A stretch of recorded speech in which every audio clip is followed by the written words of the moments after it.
હવે એ વસ્તુ આપણે ભૂલી ગયા અને બીજું બધું વરી ના આવ્યા જે લેવા જશે એ ભૂલી ગયા એરું યાદ આવ્યું નહીં અને જે નતું લાવવાનું એરું ઉપાડીને આયા હવે હું આયા એટલે પાછી જે વસ્તુ નથી લાવી એ જરૂર છે એના વગર ચાલે એમ નથી એટલે ફેર જવું પડે કે ના જવું પડે ફેર એ વસ્તુ લેવા જવું પડે જેટલી વાર એ વસ્તુ ના આવે એટલી વાર તમારે ધક્કા ખાવા પડે એમ આપણે હું શું લેવા આવ્યા છે તો નિજ નામ લેવા આવ્યા પરમાત્માનું જે નિજ નામ છે કીધું કે કોટી નામ સંસારમાં તાથી મુક્તિ નહીં આદિ નામ ગુપ્ત છે બુઝે વિરલ કોઈ કરોડો નોમો સંસારમાં છે એનાથી પરમાત્માની પ્રાપ્તિ થતી નથી એનાથી આત્મા સાક્ષાત્કાર થતો નથી એના માટે નિજ નામ લેવું પડે અને નિજ નામ સમજવા માટે આપણે સદગુરુ શરણમાં જવું પડે હવે આયો તો નિજ નામ લેવાના આમાં વક્રમ શું કરે કે હું આવ્યો તો નિજ નામ લેવા માટે આવ્યો હતો અને આવા કર્મ તું કરી અને એ લીધા વગર આ આખું પૂરું થઈ ગયું અને પાછા જતા રહ્યા એટલે શું થયું પછી લખ 84 લાગુ પડી એટલે ફરી આ પાછો વળી એને દેહ મળ્યો હવે આ દેહ કેવો મળે તો શું ખાતરી આ દેહ પાછો મળે છે પણ કેવો મળે એવું તો કોઈ ગેરંટી તમારું કર્મ હોય એવો કે મળે જો કદાચ આ શરીર પડી જાય ને જેવી આશાઓ હોય જેવી અપેક્ષાઓ હોય એવું શરીર મળતું હોય છે આપણી છેલ્લે જે ઈચ્છા હોય ને અને માણસને ઈચ્છા રહ્યા વગર રહે જ ના કોક ને કોક આખી જિંદગી જે કર્યું હોય એની ઈચ્છા છેલ્લે હોય તો એક કૂતરી વિયાણી કૂતરીને બે કૂતરા એટલે એક કૂતરો અલમસ્ત અને એક કૂતરો દુબળો એટલે પેલા બે ભેળા છે કે જેમ હુકાય જ હોય છે પેલા કૂતરાને પૂછું કે જેમ હુકાય જ હોય છે એટલે પેલો કૂતરો કે જે મળે એ થોડું એટલું બધું મળતું જ કે હું તો કેટલાય ઘેર ફરું છું એટલે મને તો ત્રાપા વટ મળે છે અને ધરાઈ નહીં મજા કરું છું કેટલાય ઘર ફરી વળું પણ કે હું ઘેર જાતો નથી કોઈના એક જગ્યાએ ને એક જગ્યાએ બેસી રહ્યું છું કે ચેમ તું એક જગ્યાએ બેસી રહી છે કે મારે જે જેના ઘેર રહેશો ને એ હોય ને એને એની હાહુ છે ને વહુ થોડી છે અને એને માં છે એટલે કોક હોય તો ભાત્રીજ કે તને આ કાળિયા કૂતરાને પરણાવી એટલે કે હું એ આશાએ બેઠો છું કે કોક દાડો તો પરણાવશે કે એટલે કે આશાએ બેઠો છું પેલો કે કજીને પરણાવે ખેદ છે ખાલી તને પરણાવશે ને એટલે તું એ ઘર છોડી નહીં અને એની જો વળજો રહે ને તો મેળ આવશે નહીં એટલે મારો કહેવાનો ભાવ એ રહ્યો કે આપણે જો અમુક એવી આશાઓ છે કે કજી પૂરી થાય એવી નથી એ આશાઓ આપણે પકડીને બેહી ને તો કજી પૂરી થાય એમ નથી તો એ આશાઓને છોડી દેવી પડે એ આશાઓ આપણે મહારાજ છોડી દેવી આશા અમર થઈ ગયું આશા અમર છે પણ સાચી આશા ખોટી નહીં આશા આપણી સાચી હોય ને તો એ અમર એમ કીધું પણ જે ખોટી આશાઓ હોય ના કરવાની આશા ઘણી નથી હોતી કોક ને કોક નું પડી લેવાની આશા હોય એ આશાઓ ખોટી છે કોક નું પડી લેવાની આશા હોય કોકની નેશા ખરાબ હોય એ આશા હોય એટલે આશાઓનો ઈચ્છાઓનો પાર નથી પણ શું કીધું કે એ હું ઈચ્છાની વાત કરું પેલાને એ આશાએ બેઠો હતો તો આપણે કોક બીજો કોક પડ્યો દાખલા તરીકે ઘણા એવા હોય છે કે અરે ચાર થાકે અને આ જોડવાળું ખેતરમાં રાખું હોય છે ને ઘણા ને કે અરે થાકે તો અરે મને હાલીને જાતો એટલે કોક ને ખંડખોતર ના મેલે કોઈક રીતે હેરાન કરે હવે એને આશા તો છે જ કે એને આશા છે પણ એ આશા ખોટી છે એ આશા અમર થાય નહીં કેમ કે અમે તો અમે વાળો કદાચ સક્ષમ હોય તો કદી ના હાલે તેમ કરો તો ના હાલે એટલે એવી બીજી એક આશા કે હું ના મરું આ શરીર પડે ના આ શરીર ના પડે એવી ગમે એમ તમે આશા કરો ગમે એટલા ઓના કરો તો આ શરીર રહેવાનું છે પછી ઘણા ને આશા કે આખા દુનિયાનો માલિક હું થઈ જઉં આખી દુનિયાનો માલિક હું થઈ જઉં તો એ આશા અમર નથી એ પૂરી થતી નથી પણ આપણે એવી આશા રાખવી કે પરમાત્માએ આપણને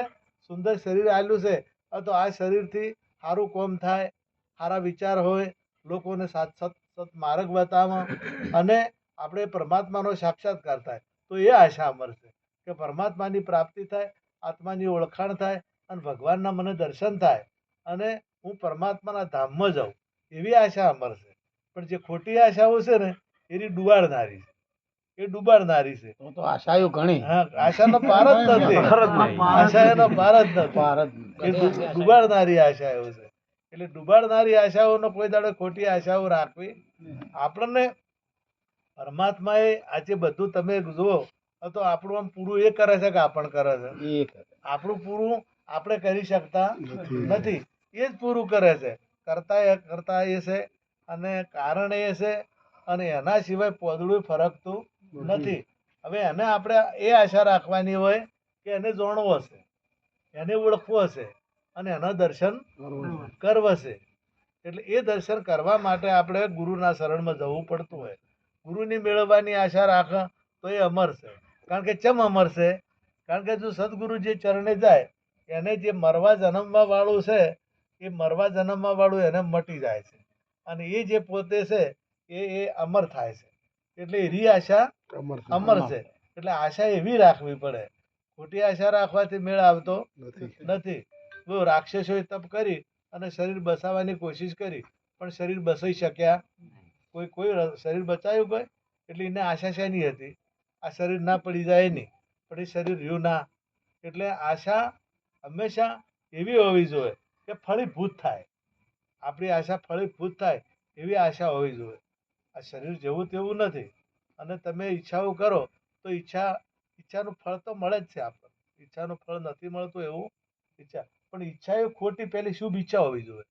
આપણે પહેલી પ્રથમ શુભ ઈચ્છા કેને કહેવાય? 8 ભૂમિકાઓ જ્ઞાનની છે, એમાં પહેલી ભૂમિકા છે શુભ ઈચ્છા. એટલે શુભ ઈચ્છા કેવી હોવી જોઈએ? સારી ઈચ્છા કેને કહેવાય? કે શુભ ઈચ્છા એ કે મારે પરમાત્માના દર્શન કરવા છે, એના જેવી બીજી કોઈ શુભ ઈચ્છા નથી. મારે પરમાત્માનો સાક્ષાત્કાર કરવો છે, એના જેવી બીજી કોઈ શુભ ઈચ્છા નથી. અને શુભ ઈચ્છા કરે તો એના માટે પણ મહેનત કરવા મળે કે હવે શું કરવું પડશે. જેમ કે આપણે બેંકમાં લોન લેવી છે તો આપણે શું કાગળિયા જોઈશે, એ કાગળિયાની વ્યવસ્થા એ કરવા મળે. અને એ પૂછી આવે કે ભાઈ શું જોઈશે, એ પ્રમાણેની મહેનત કરવાનું ચાલુ કરે ને. એમ પછી જો એને ઈચ્છા થાય કે મારે ભક્તિ કરવી છે, તો ભક્તિ કરવા માટે શું કરવું પડશે? તો એ પછી કોઈ ભક્તને પૂછે, કોઈ સંતને પૂછે, અને પછી કે તારે આત્માની ઓળખાણ કરવી છે તો મારે શું કરવું પડશે? આ પરમાત્માની પ્રાપ્તિ કરવી છે તો શું કરવું પડશે? તો એના માટેની પછી એ મહેનત કરે, અને મહેનત કરે એટલે એને માર્ગદર્શન મળે. માર્ગદર્શન મળે એટલે એની પછી શુભ ઈચ્છા છે એ પૂરી થાય. મહેનત કરે પછી શુભ ઈચ્છા થાય એટલે પછી વિચાર આવે. શુભ ઈચ્છા પછી શુભ વિચાર આવે. જેમ કે આપણે આ તો કોઈ આજ બેઠક રાખવાની હતી નહીં, આપણે બોલમણાનો નિમિત્ત જ મળવાનું હતું ને આજ તો. પણ ભાઈની ઈચ્છા થઈ કે તાર બેઠક રાખવું પડી. મારે તને ફોન કર્યો કે તાર બેઠક રાખવું પડી. આમ તો આપણે કાલે આવતે પુણ્યમ હતી કે, એટલે અમારી ગણતરી એવી હતી કે પુણ્યમના દાડે આપણે અહીંયા ગોઠવી નોખત, બીજા ભક્તને બોલાવો. પણ આ ભાઈ કે હું રાખી ગયો, એટલે શુભ ઈચ્છા થઈ એટલે આની ફળીભૂત થઈ.